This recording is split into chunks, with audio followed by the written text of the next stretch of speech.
So I'm going to start us off this morning by sharing a video entitled As I Began to Love Myself.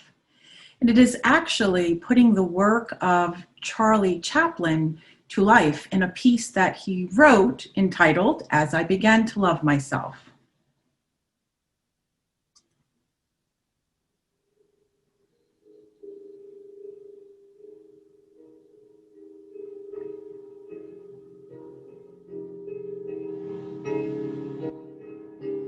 As I began to love myself, I found that anguish and emotional suffering are only warning signs that I was living against my own truth.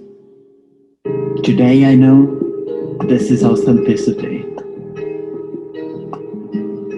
As I began to love myself, I understood how much it can offend somebody as I tried to force my desires on this person, even though I knew the time was not right and the person was not ready for it, and even though this person was me. Today I call it respect. As I began to love myself, I stopped craving for a different life, and I could see that everything that surrounded me was inviting me to grow. Today I call it maturity.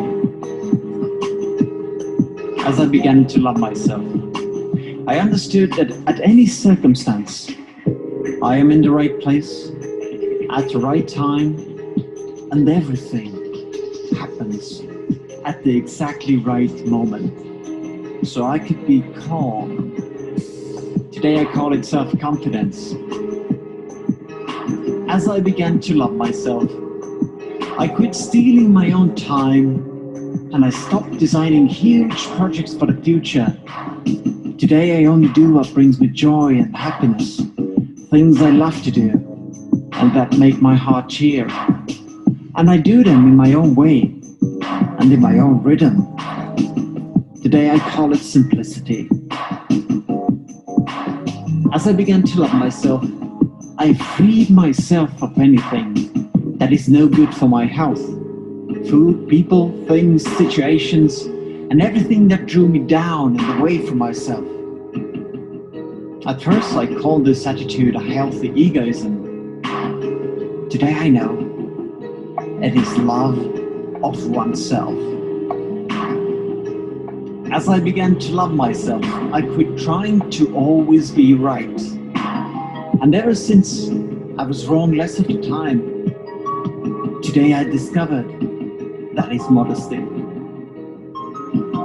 As I began to love myself, I refused to go on living in the past and worry about the future. Now I only live for the moment where everything is happening. Today I live each day, day by day, and I call it fulfillment.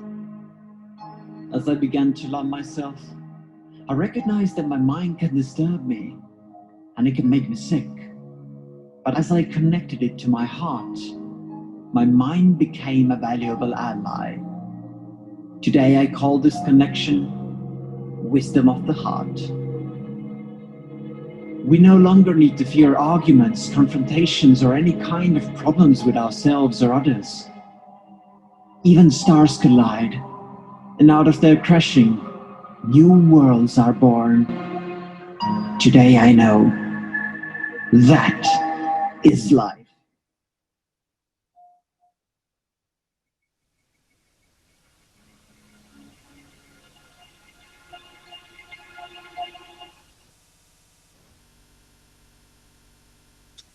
In this beautiful video,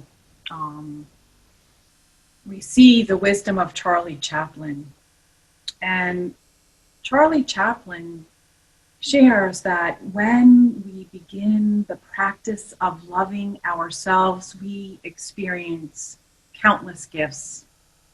And some of those gifts are authenticity, respect, maturity, self-confidence, simplicity.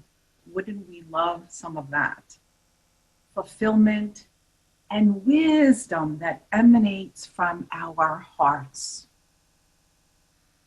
And as you listen to this morning, you also notice that it also asks us to allow whatever feelings are to be present, whether it is joy or sorrow or anger or frustration.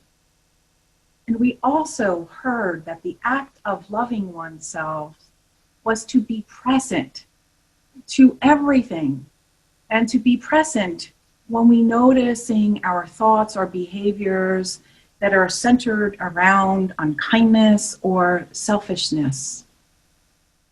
We also discovered that it is a call for us to be present in the moment with whatever there is.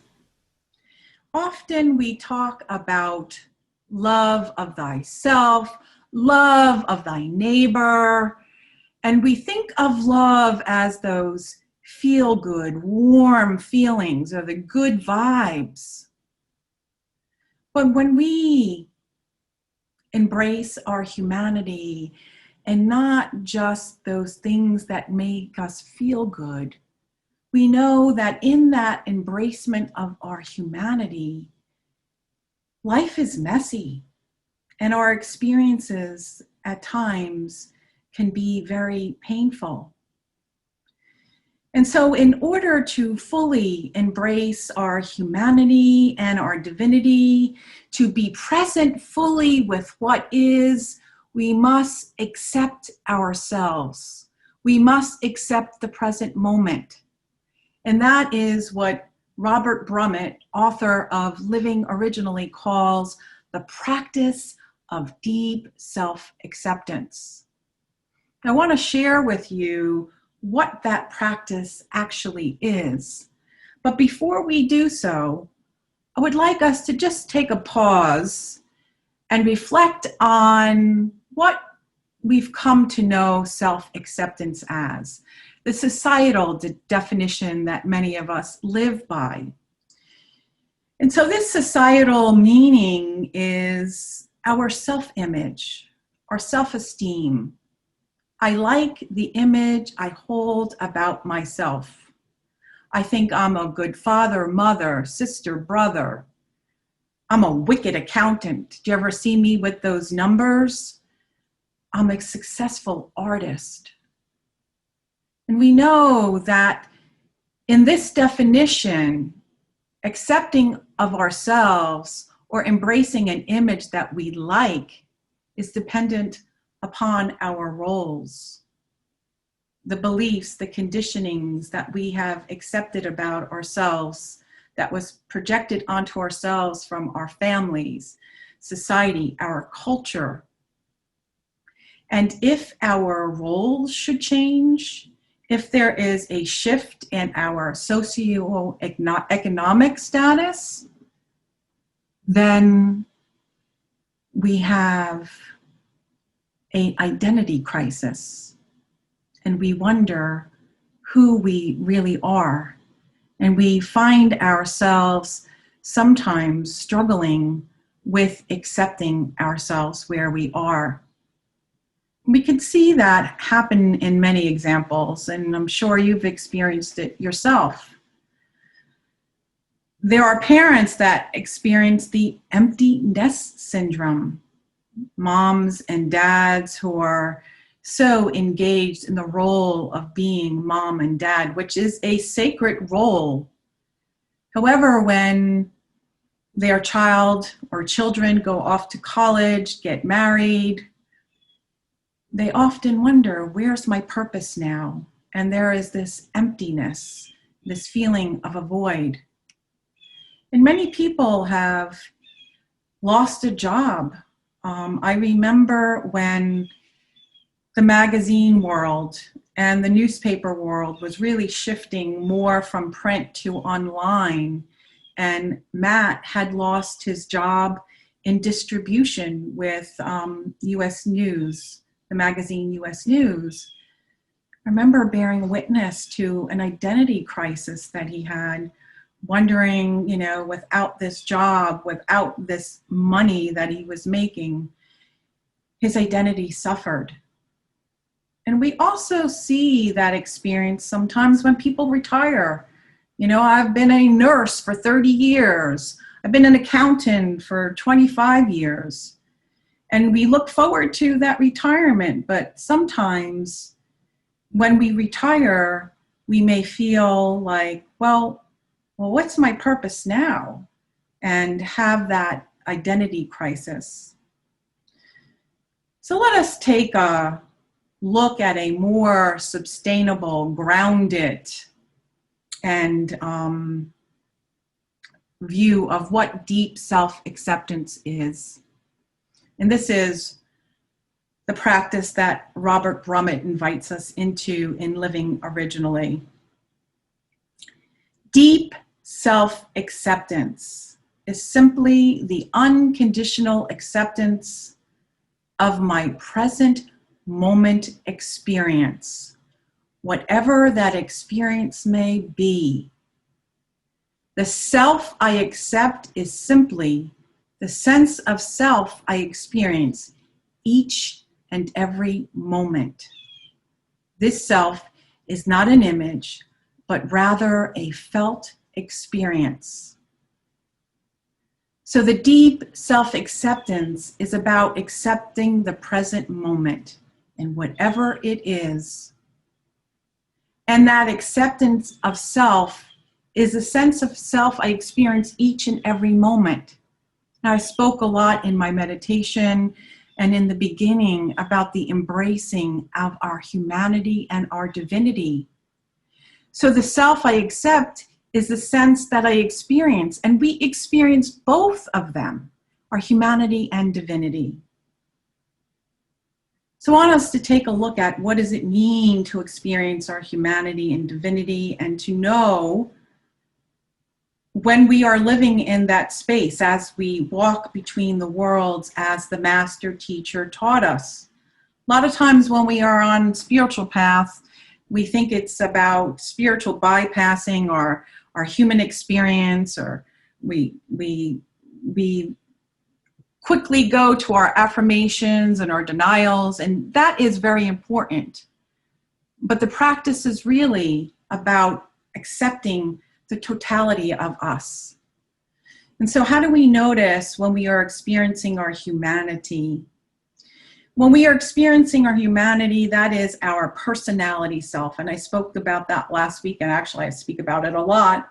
It is that conditioned self, the roles that we play, who we think we should be, all that we've assumed from our experience, whether it is with our families, through the education we had, through our religion, so on and so on. And sometimes it's referred to as the ego.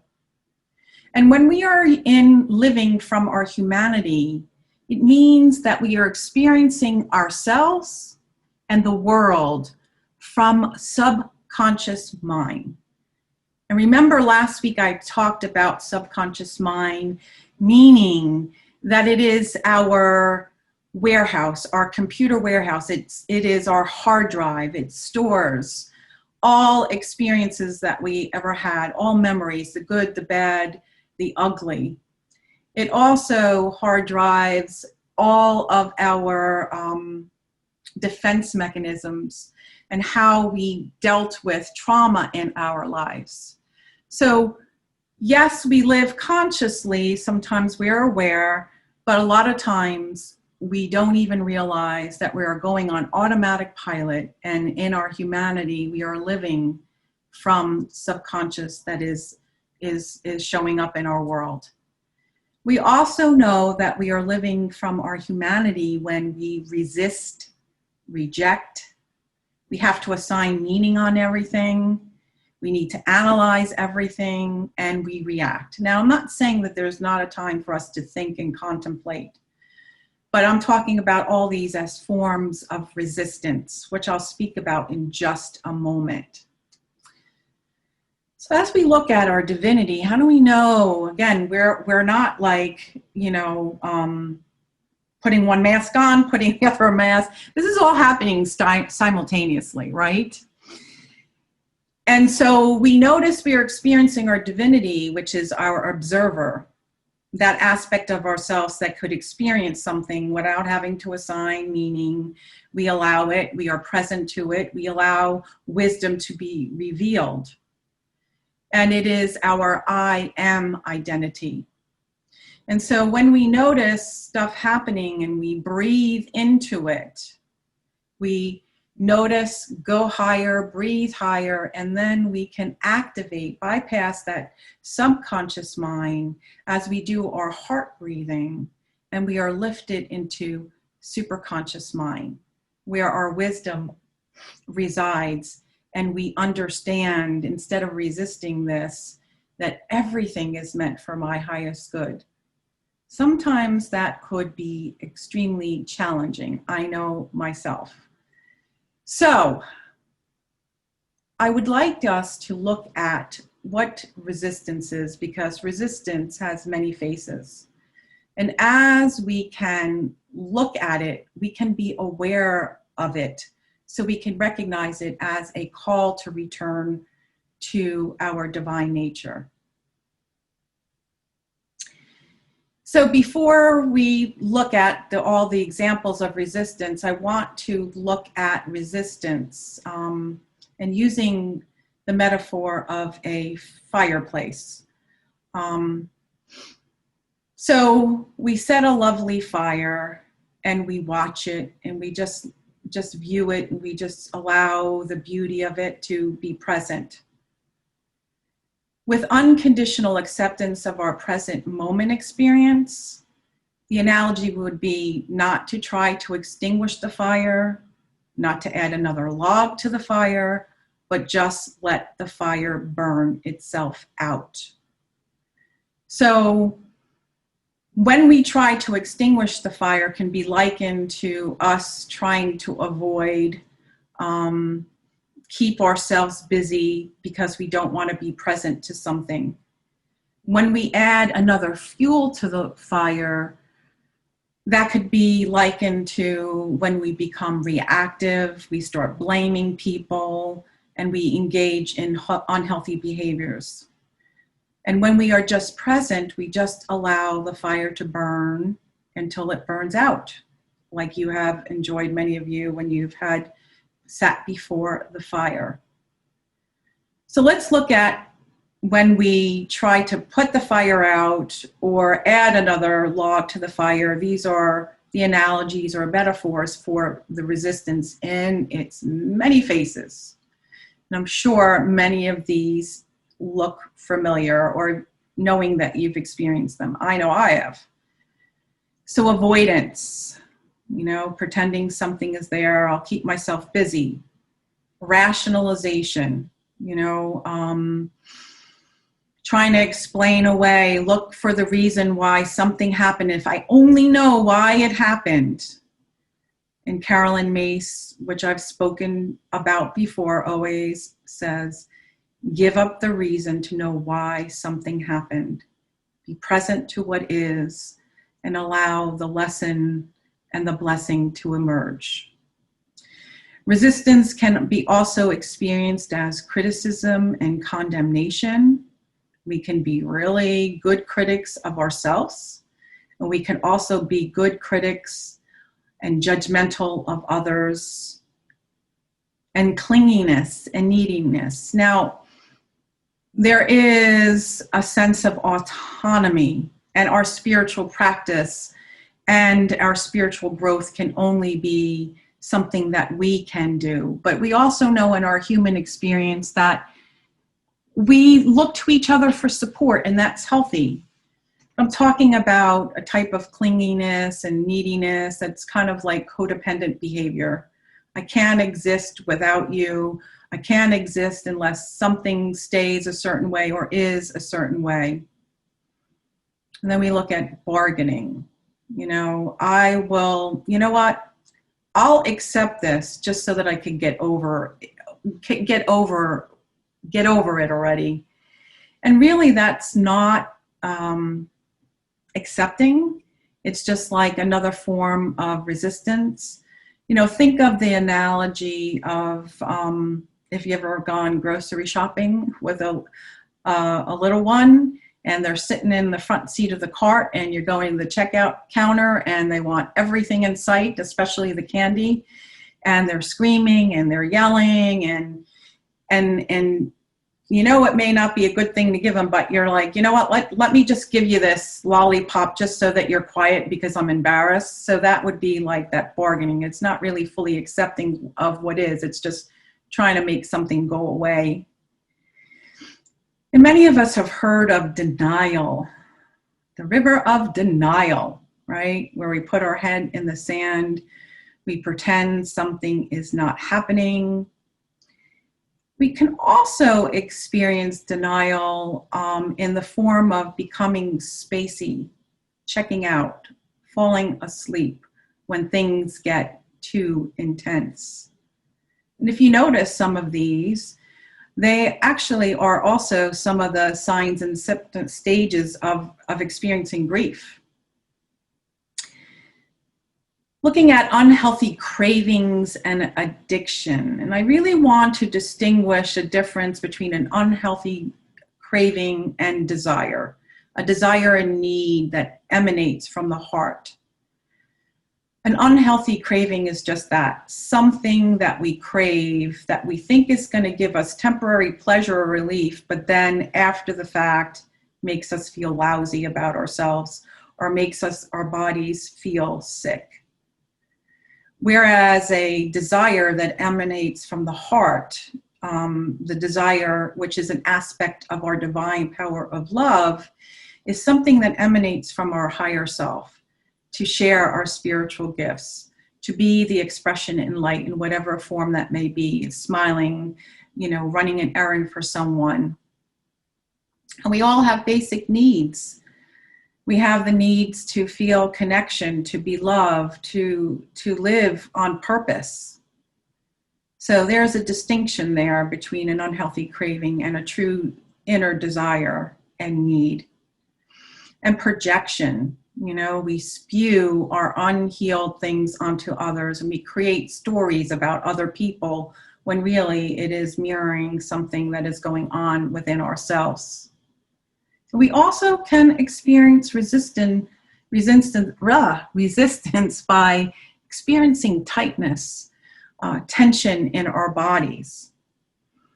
And so what I want to convey to you, which is what Robert Brummett conveys, that resistance is not the enemy.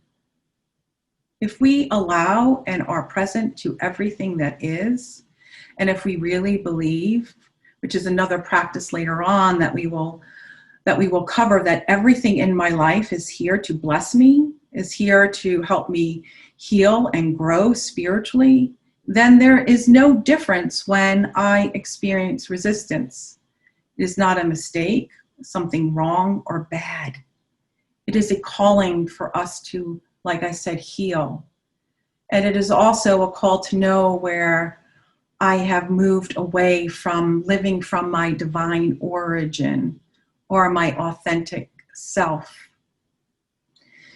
And to fully engage in this practice of deep self-acceptance, we also can distinguish when we are in our humanity and our divinity, not making one right or wrong, but noticing that when we are present to the moment, things that will stand in the way when we want to push the moment away or not accept our present moment.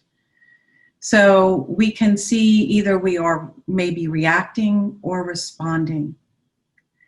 When we are resisting and centered in our humanity, meaning that our subconscious upsetments, wounds, or the stories we believe about ourselves are running the show, we are defending, blaming, criticizing, attacking, projecting, and shrinking, wanting to be invisible. Let's take a deep breath. How many of you have had that experience yourself? I bet you pretty much all of us, if we're really honest. Somebody just says a simple comment like, "What are you wearing? Why are you wearing that?" Now, maybe now that wouldn't set me, I'll still remain centered, but there's that little twinge where it's like, well, you're a real jerk. Like, why are you saying that? We know that we all have those things come up, and sometimes they don't, but we just recognize it. We allow it, because sometimes we're like, oh my God, I thought I was so spiritual. Just recognize it, breathe into it.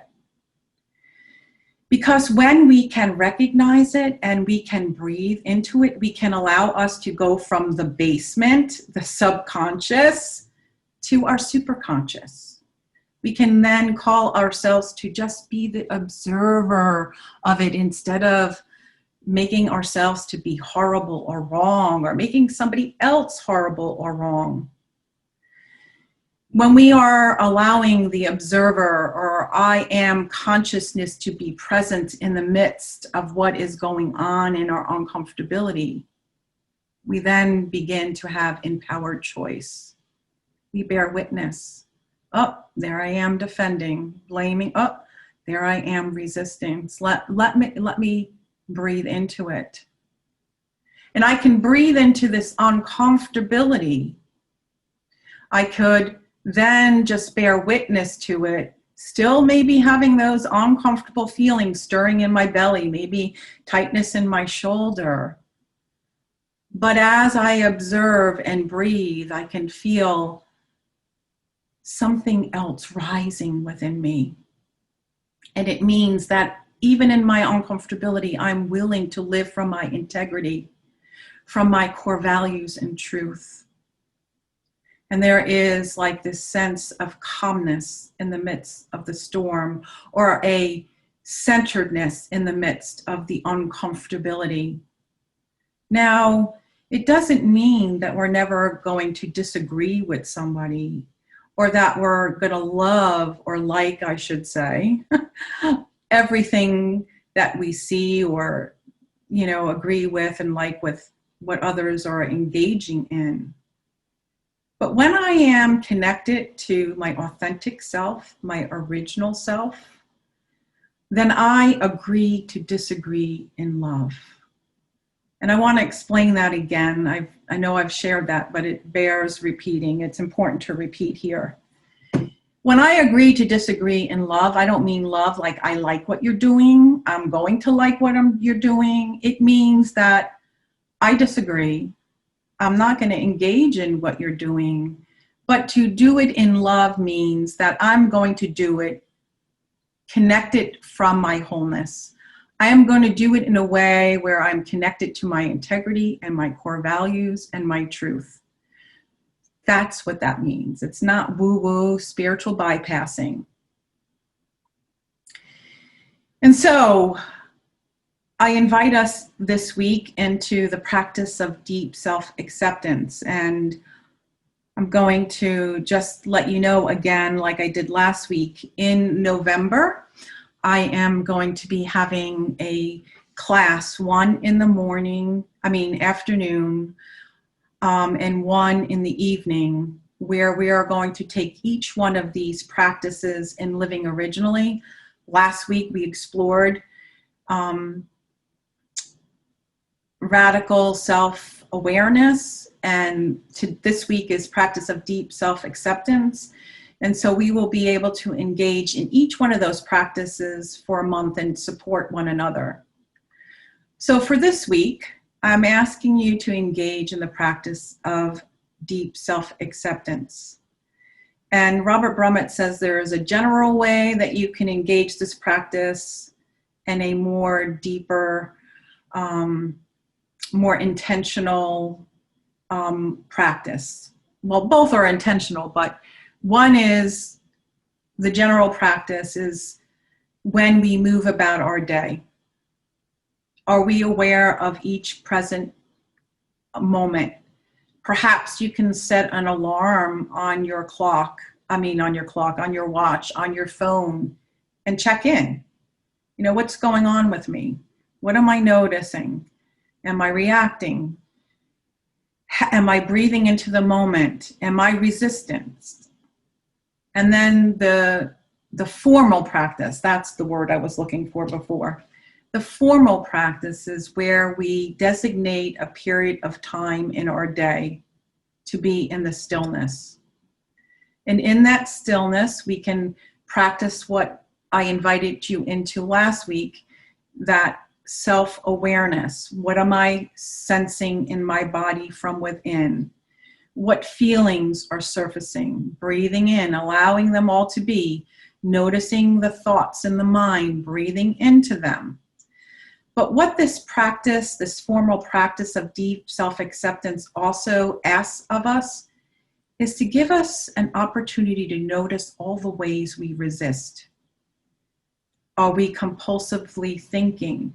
Are we daydreaming? Are we falling asleep in our practice? Are we planning what we should be doing tomorrow or later on? Are we ruminating? And again, it is not to beat ourselves up. Many times people do not do the meditation because they're like, forget it, I can't get my mind to shut up. Well, here, this is about accepting what is. There I am again, planning, breathe into it and just allow it to be. Because when we allow the resistance to rise, when we allow all that uncomfortability to be present, then we could actually start to get under what might be beneath that resistance. And that's when the wisdom starts to rise. We may feel tears coming from our eyes. We may find heat in our body, so on and so on. And this takes a commitment. It takes a daily devotion, and it is not something that happens easily for many of us. So I invite you into this practice this week.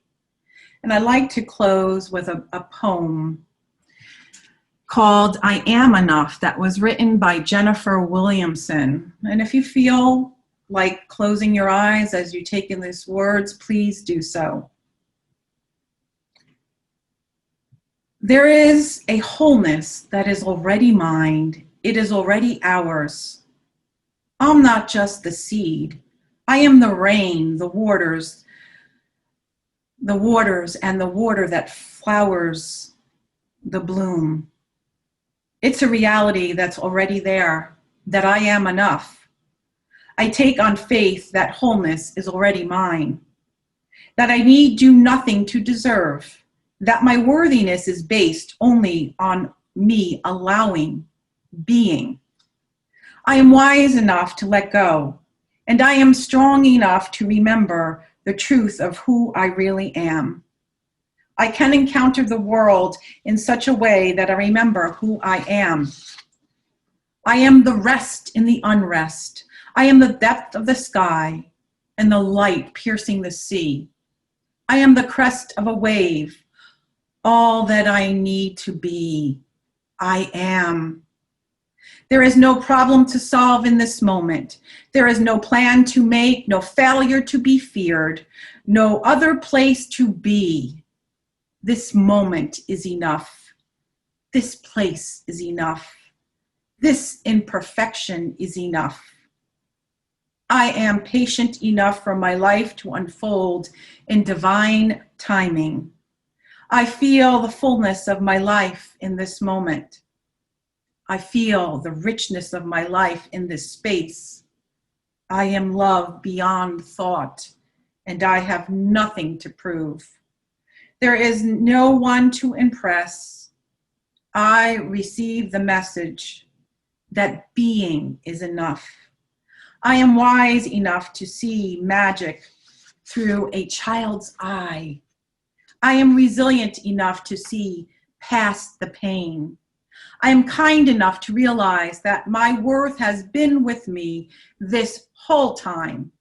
Beyond the shadows that I have created, the message remains, I am the same. I have always been enough, simply by being here, simply by being. Namaste.